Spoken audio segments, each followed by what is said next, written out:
Querelleuses, querelleurs, bienvenue dans Shortcut, l'émission qui revient sur les moments clés de l'histoire du cinéma. Il y a 100 ans d'histoire du cinéma, alors abonnez-vous pour ne rien rater.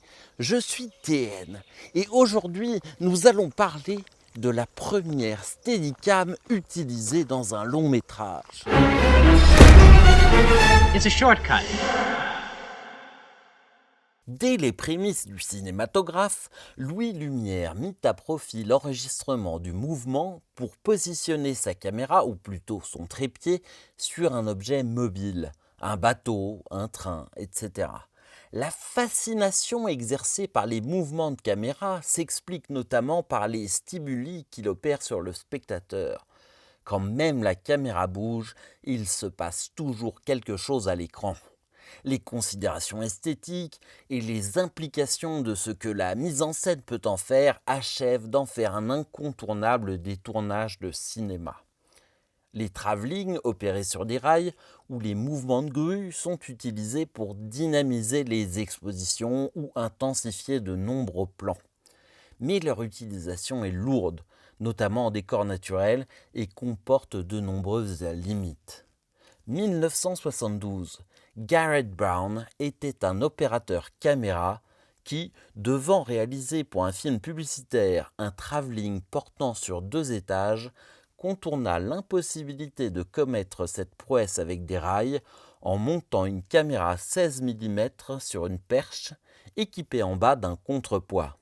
Le Brown Stabilizer était né et devait évoluer par la suite avec un bras ressort détourné d'une lampe d'architecte et un harnais pour soutenir l'ensemble. Dans sa ville de Philadelphie, Brown entreprit de réaliser une bande démo intitulée 30 Impossible Shots, 30 plans impossibles car aucun d'entre eux n'était faisable avec aucune des techniques disponibles à Hollywood. Ainsi, il courut au bord d'une piscine pour suivre un nageur, il cavala dans les champs enjambant des fossés. Alors qu'il conduisait devant le musée des arts de la ville, il entreprit de filmer sa femme monter et descendre les marches. Après avoir consulté sa bande démo, Stanley Kubrick en personne eut une seule question pour Brown. Quelle est la hauteur minimale à laquelle vous pouvez opérer votre caméra ?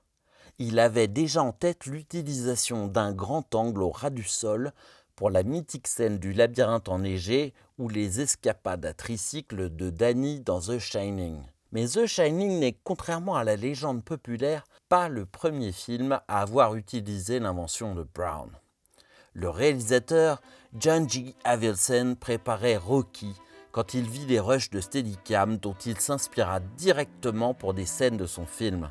Mais c'est aussi sur le ring que l'innovation permit de révolutionner la façon de filmer. Après Rocky, Hollywood ne serait plus jamais comme avant. La révolution Steadicam était en marche. À son actif, des plans de nombreux films placés dans l'histoire du cinéma.